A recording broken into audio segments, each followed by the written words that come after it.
Hello दोस्तों, स्वागत है आप सभी का एक बार फिर से हमारे YouTube चैनल VFX जंक्शन में। दोस्तों, जैसा कि आप सभी जानते हैं कि अभी 3ds Max की बेसिक क्लासेस चल रही है। पिछले 2 वीडियोस में हमने इंटरफेस, मेनू बार और टूल बार के बारे में जाना था। आज के इस वीडियो में हम देखेंगे कमांड पैनल को। तो चलिए शुरू करते हैं आज का ये वीडियो।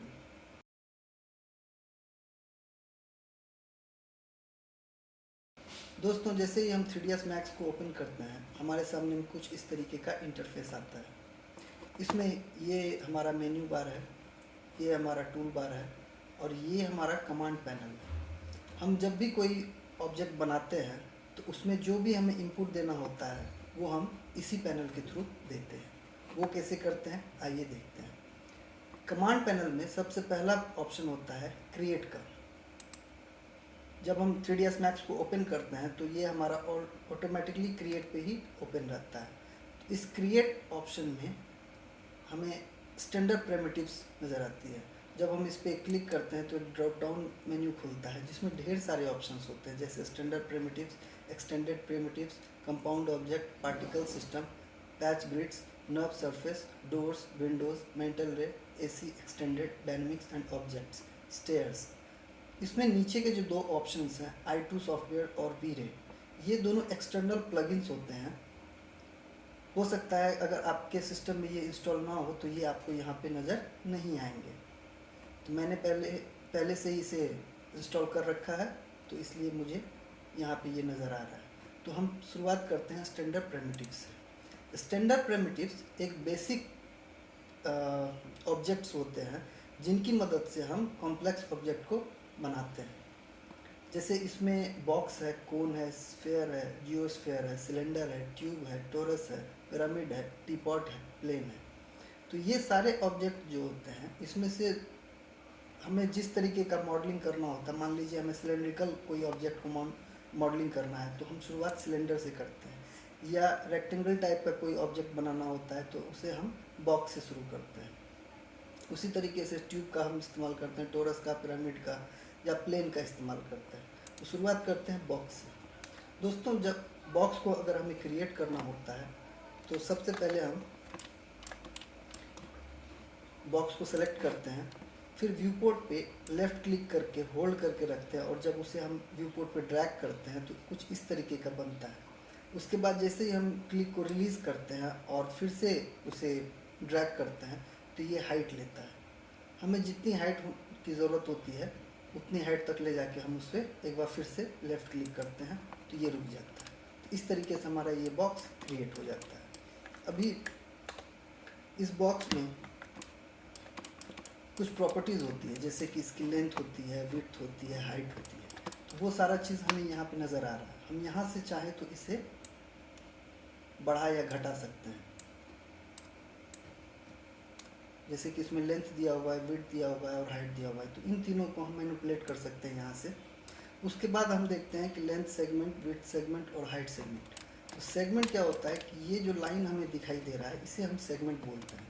तो अगर हम चाहते हैं कि हमारे इसमें 2 सेगमेंट हो, यानी कि ये 3 पार्ट में डिवाइड हो, तो हम यहाँ से इसके सेगमेंट्स को बढ़ा सकते हैं या घटा सकते हैं। आप देख सकते हैं जैसे ही मैंने 1 से 2 किया तो मतलब इसमें सेगमेंट्स ऐड होते गए। अगर मैं चाहता हूँ कि इन सेगमेंट्स को और बढ़ाएं तो जैसे जैसे मैं इसे बढ़ाते जाऊँगा यहाँ पे सेगमेंट्स ऐड होते जाएंगे। आप देख सकते हैं अगर इसी तरीके से मैं इसे घटाना चाहूँ तो घटा भी सकते हैं।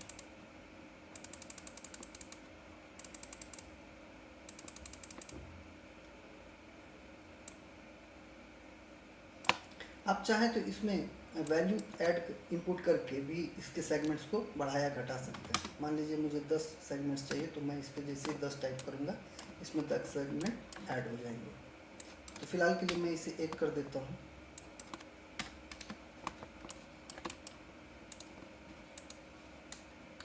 अगर हम किसी ऑब्जेक्ट को डिलीट करना चाहते हैं तो उसे सेलेक्ट करेंगे और सेलेक्ट करके कीबोर्ड से डिलीट प्रेस करते ही वो डिलीट हो जाएगा। अब हम देखते हैं कोन। कोन को बनाने के लिए सबसे पहले हम क्या करते हैं कि उसे सेलेक्ट करके लेफ़्ट क्लिक करके होल्ड करते हैं और उसे जब हम व्यू पोर्ट पे ड्रैग करते हैं तो कुछ इस तरीके का बनता है। फिर जैसे ही क्लिक को रिलीज़ करके फिर से ड्रैग करते हैं तो ये ऊपर की तरफ आता है, और फिर से अगर उसे हम क्लिक ड्रैग करते हैं, क्लिक करके छोड़ने के बाद जब ड्रैग करते हैं तो वो कोन का शेप लेता है। मान लीजिए इतना पे करके मैंने एक क्लिक और किया तो ये रुक जाता है। अब इसके प्रॉपर्टीज़ को हम यहाँ से देख सकते हैं। इसके सेगमेंट, इसके रेडियस को हम बढ़ा या घटा सकते हैं, हाइट सेगमेंट दे सकते हैं, मतलब इसमें अगर हम जो भी मॉडिफिकेशन करना चाहें कर सकते हैं। इसके बेसिक शेप्स में उसी तरीके से स्फेयर होता है, जियोस्फेयर है, सिलेंडर है, ट्यूब है, टोरस है, पिरामिड है, टीपॉट है और प्लेन है। ये हमारे स्टैंडर्ड प्रिमिटिव्स में आते हैं। अब इनकी मदद से हम क्या करते हैं कि कोई भी ऑब्जेक्ट हम बना सकते हैं। तो जब हम मॉडलिंग करेंगे तब हम इन्हीं बेस ऑब्जेक्ट्स को लेकर ही मॉडलिंग करेंगे। उसके बाद इसमें आता है एक्सटेंडेड प्रिमिटिव्स। ये भी कुछ उसी तरीके का बेस ऑब्जेक्ट होता है, लेकिन ये थोड़ा सा स्टैंडर्ड प्रिमिटिव से थोड़ा सा ज़्यादा कॉम्प्लेक्स होता है। इसमें हाइड्रा होता है जिसमें 8 साइड्स होते हैं, टोरस नॉट होता है, टोरस हमने देखा था, अब ये टोरस नॉट होता है, चेम्फर बॉक्स। तो इसमें भी ढेर सारे ऑप्शंस होते हैं, लेकिन हमें ज़्यादा इसका इस्तेमाल करना नहीं होता है।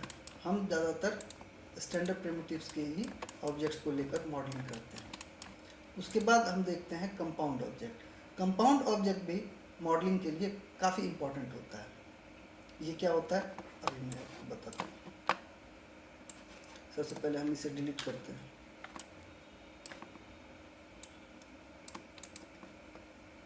हम एक बॉक्स लेते हैं और एक सिलेंडर लेते हैं।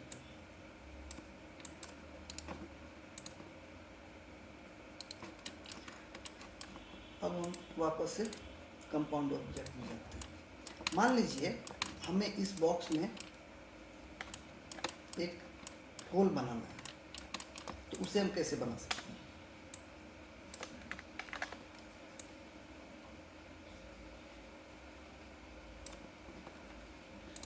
सबसे पहले इस सिलेंडर का रेडियस हम थोड़ा सा कम कर देते हैं और हाइट बढ़ा देते हैं।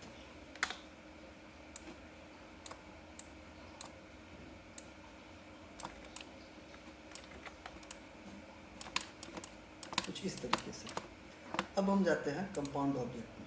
तो कंपाउंड ऑब्जेक्ट में बहुत सारे ऑप्शंस है, मॉर्फ है, स्कैटर है, कन्फर्म है, कनेक्ट है, ढेर सारे ऑप्शंस है। लेकिन इसमें हमें जो सबसे ज़्यादा यूज़ में आता है वो आता है बूलियन और प्रो बूलियन। तो बूलियन का क्या यूज़ होता है कि जैसे हम बूलियन पे क्लिक करते हैं, मान लीजिए इसमें अगर हमें होल बनाना है, ठीक है, तो होल बनाने के लिए हम क्या करते हैं कि जिस तरीके का होल चाहिए तो एक ऑब्जेक्ट हम उस तरीके का लेते हैं। होल तो सर्कुलर होता है, तो सर्कुलर के लिए हम क्या लेंगे, सर्कुलर के लिए हम सिलेंडर लेंगे और क्या करेंगे कि इसको बूलियन करेंगे। तो बूलियन अगर हमें करना हो तो उसके लिए हम सबसे पहले जिस ऑब्जेक्ट में से इसको सब्सट्रैक्ट करना होता है तो उस ऑब्जेक्ट को हम सेलेक्ट करते हैं। उसके बाद बूलियन पे क्लिक करके जैसे ही यहाँ पे आप देख रहे हैं कि पिक ऑपरेंड बी है, इस पर क्लिक करके जैसे ही हम इसको सेलेक्ट करते हैं तो हम देखते हैं कि हमारा ये होल क्रिएट हो गया है। इस तरीके से आप जितने होल चाहे इसमें क्रिएट कर सकते हैं। जब हम मॉडलिंग करते हैं तो हमें इसका इस्तेमाल बहुत ज़्यादा होता है। उसी तरीके से प्रो बूलियन भी काम करता है, लेकिन बूलियन और प्रो बूलियन में क्या डिफरेंस है मैं अभी आपको दिखाता हूँ। मान लीजिए हमें एक होल की जगह ढेर सारे होल चाहिए।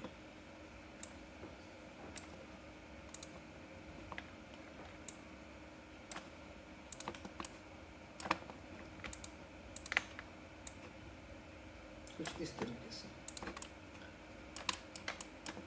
अब ऑब्जेक्ट को हम सेलेक्ट करेंगे, प्रो बूलियन में जाएंगे, ये भी सेम ही चीज़ है, लेकिन मान लीजिए अगर हम इसको बूलियन करके करते हैं तो पिक ऑपरेंड बी, इसको हमने जैसे ही सेलेक्ट किया यहाँ पे हमारा होल क्रिएट हो गया। अब फिर से हम पिक ऑपरेंड बी करते हैं तो आप देखेंगे कि पहले वाला होल जो है वो चला गया और नया वाला होल क्रिएट हो गया। अगर उसी तरीके से हम तीसरे को भी करेंगे तो ये पहले वाला होल चला जाएगा और नया होल क्रिएट हो जाएगा। लेकिन हम चाहते हैं कि ये 6 के 6 होल क्रिएट हो, तो उसके लिए हम क्या करते हैं, हम लोग प्रो बूलियन का इस्तेमाल करते हैं। तो प्रो बूलियन पे हम जैसे ही क्लिक करते हैं तो ये ऑप्शन हमारे पास आता है स्टार्ट पिकिंग का।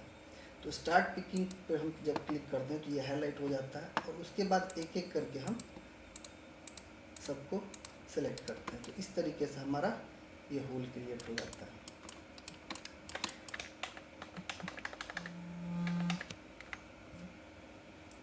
यहाँ एक इम्पॉर्टेंट चीज़ मैं आपको और बताना चाहूँगा।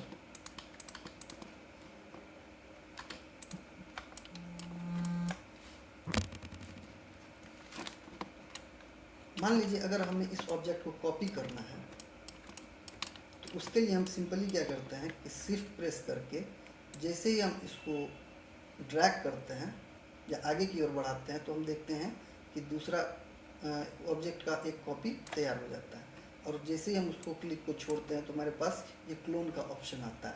अब आप देखेंगे कि इसमें ढेर सारे ऑप्शंस हैं। पहला कॉपी, इंस्टेंस और रेफरेंस। अभी हम देखेंगे कॉपी, इंस्टेंस और रेफरेंस क्या होते हैं। अगर हमें एक की जगह और भी कॉपी चाहिए तो हम क्या करते हैं, नंबर ऑफ कॉपीज को बढ़ाते हैं।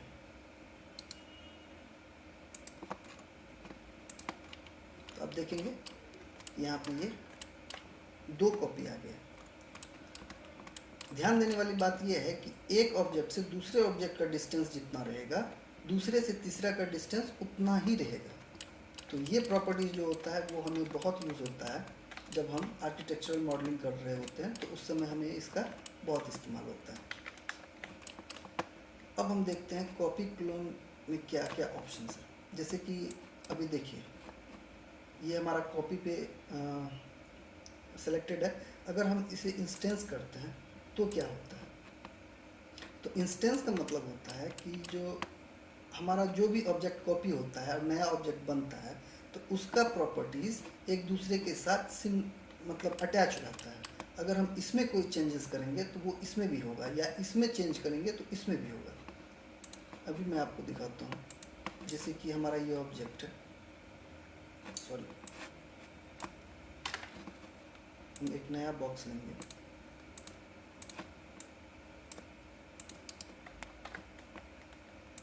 इसे शिफ्ट करके आगे की तरफ ड्रैग करेंगे और इंस्टेंस पे क्लिक करके ओके करेंगे। अब हम देखते हैं कि अगर हमारा इसमें कोई चेंजेस आएगा तो वो इसमें भी नज़र आएगा, अगर हम इसमें कोई चेंज करेंगे तो वो इसमें भी नज़र आएगा। फॉर एग्जांपल अब देखिए, जैसे इसका मैं अगर लेंथ बढ़ाता हूँ तो आप देख रहे हैं कि इसका भी लेंथ बढ़ रहा है। अगर इसे घटाता हूँ तो इसका भी घट रहा है। अगर इसकी विड्थ में बढ़ाता हूँ तो इसका भी बढ़ रहा है, हाइट बढ़ाता हूँ तो इसका भी हाइट बढ़ रहा है। उसी तरीके से अगर मैं इसका हाइट घटाता हूँ तो उसका भी हाइट घटेगा, और इसका विड्थ बढ़ाऊंगा तो इसका भी विड्थ बढ़ेगा। तो इस तरीके से एक दूसरे का प्रॉपर्टीज़ एक दूसरे के साथ जुड़ा हुआ रहता है, जबकि कॉपी में इस तरीके का चीज़ नहीं होता है। मैं आपको करके दिखाता हूँ। अभी मैं इसे कॉपी करता हूँ तो अब अगर मैं इसका लेंथ बढ़ाऊंगा तो इसमें कोई चेंजेस नहीं हो रहा है, या इसका लेंथ बढ़ाऊंगा तो इसमें कोई चेंजेस नहीं होता। तो कॉपी और इंस्टेंस में यही डिफरेंस होता है। अब तीसरा ऑप्शन है रेफरेंस का। तो रेफरेंस का मतलब होता है कि मान लीजिए अगर हम इसमें कोई चेंजेस करते हैं तो वो चेंजेस इसमें तो होगा, लेकिन इसमें अगर चेंज करेंगे तो इसमें नहीं होगा। आप देख सकते हैं उसकी वेट लेंथ में बढ़ाता हूँ तो इसकी भी लेंथ बढ़ रही है, लेकिन अगर मैं इसका लेंथ बढ़ाना चाहूँ तो इसमें कोई ऑप्शन ही नहीं है। यानी कि ये इसका सिर्फ एक रेफरेंस है, इस ऑब्जेक्ट का ये एक रेफरेंस है। तो यही होता है कॉपी में। अब हम बात करते हैं, सॉरी, पार्टिकल सिस्टम की बात हम आगे चल के करेंगे, जब हम पार्टिकल या डायनेमिक्स का क्लास करेंगे तो उस टाइम हम पार्टिकल सिस्टम, पैच ग्रिड और नर्व सरफेस को देखेंगे। अभी जैसे कि देखिए ये डोर है, इसे हम डिलीट करते हैं।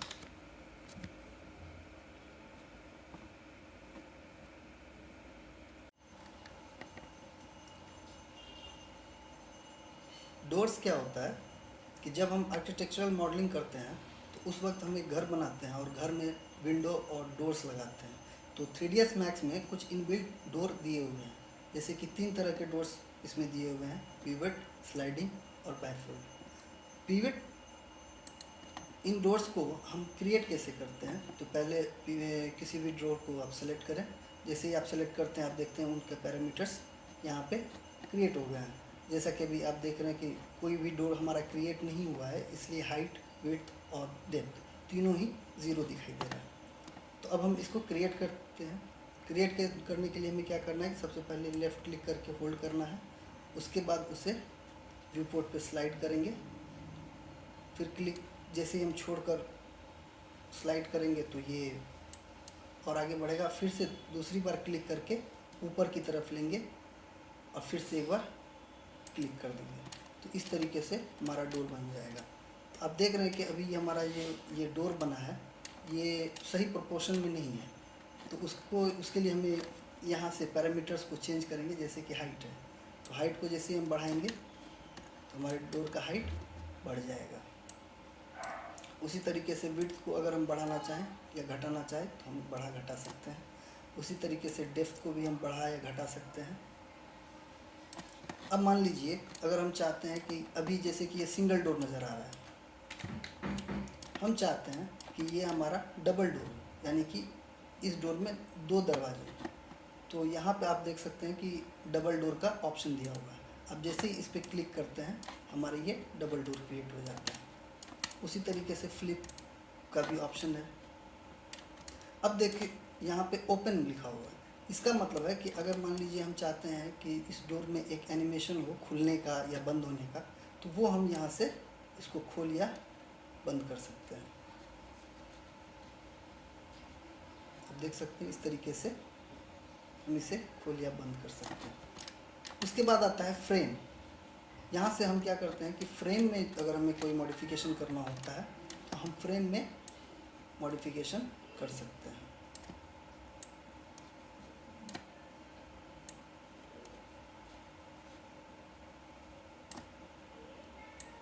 उसी तरीके से डोर का हम थिकनेस दे सकते हैं। ये सारे पैरामीटर्स को हम एक एक करके जब हम आर्किटेक्चरल मॉडलिंग करेंगे उस वक्त हम इन सबको और भी डिटेल्स में देखेंगे। उसी तरीके से हम स्लाइडिंग डोर भी क्रिएट कर सकते हैं। क्लिक करके इसे ड्रैग करना है,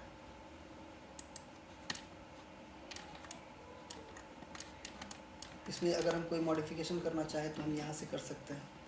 अगर इसे हमें खोलना या बंद करना हो तो हम इस तरीके से खोल या बंद कर सकते हैं। उसी तरीके से बाइफोल्ड डोर भी हम देख लेते हैं।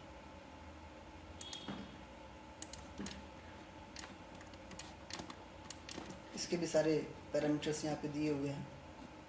जैसे ही हम इसे क्लिक करते हैं हमारा ये डोर ओपन या क्लोज होता है।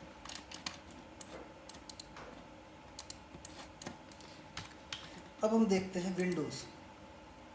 डोर के बाद दिया हुआ है विंडो। तो विंडो में भी हम देख रहे हैं कि प्रीबिल्ट 6 तरह के विंडोज़ हमारे पास दिए हुए हैं। मान लीजिए अगर हम स्लाइडिंग विंडो चाहते हैं तो इस तरीके से हम विंडो को क्रिएट कर सकते हैं। इसके भी सारे पैरामीटर्स यहाँ पे दिए हुए हैं। आप चाहें तो इसमें कस्टमाइज़ कर सकते हैं।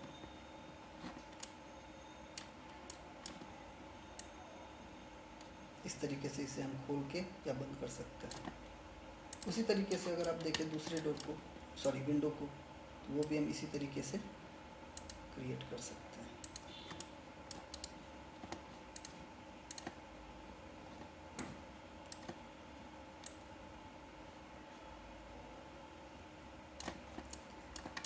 यहाँ पर एक चीज़ आपको दिखाई दे रहा होगा, ऑटो ग्रिड का। ऑटो ग्रिड क्या होता है कि मान लीजिए कि अगर हम कोई भी ऑब्जेक्ट बनाते हैं, मान लीजिए हम यहाँ पे हम कोई ऑब्जेक्ट बनाते हैं,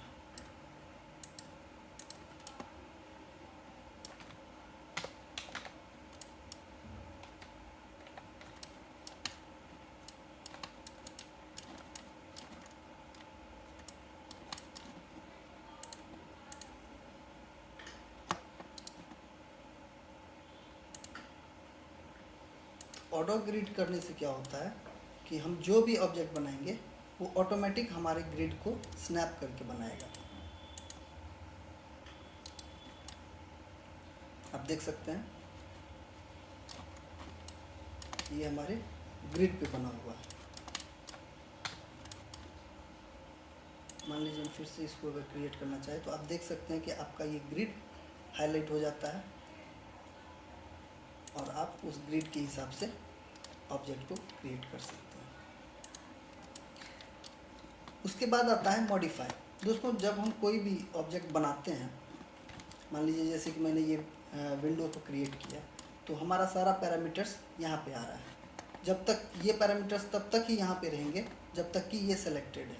एक बार हमने इस पर राइट क्लिक कर दिया या इसे अनसेलेक्ट कर दिया तो वो सारे पैरामीटर्स यहाँ से गायब हो जाएंगे। अगर हमें वापस उन पैरामीटर्स को देखना हो तो हम यहाँ पे मॉडिफाई में जाएंगे। मॉडिफाई में जैसे हम जाके क्लिक करेंगे तो हमें वो सारे पैरामीटर्स वापस से मिल जाएंगे। अभी मॉडिफाई में आप देख रहे हैं कि हमारे पास ये एक विंडो बना हुआ है, तो इसे बोलते हैं मॉडिफाई बटन लिस्ट। ये एक्चुअली में 3ds Max के साथ इनबिल्ट बना हुआ नहीं आता है। अगर आपके पास आपके सॉफ्टवेयर में ये नहीं आ रहा है तो इसे कैसे बना सकते हैं, इसके लिए मैंने एक वीडियो ऑलरेडी बनाया हुआ है, उसका लिंक मैं डिस्क्रिप्शन बॉक्स में दे दूंगा। आप वहां से देखकर आप ये सीख सकते हैं कि इस तरीके से आप बटन लिस्ट कैसे तैयार कर सकते हैं। दोस्तों, आज की ये वीडियो काफ़ी लंबी हो रही है, तो आज हम यहीं पे ख़त्म करते हैं। इससे आगे की चीज़ें हम अगले वीडियो में देखेंगे। लेकिन उससे पहले आप में से जो लोग इस चैनल पे नए हैं या जिन्होंने अभी तक सब्सक्राइब नहीं किया है वो ज़रूर इसे सब्सक्राइब करें, क्योंकि आने वाले टाइम में हम बहुत ही एडवांस लेवल के ट्यूटोरियल्स लाने वाले हैं। तो इस चैनल पे आप बने रहें। अपना कीमती वक्त देने के लिए बहुत बहुत धन्यवाद।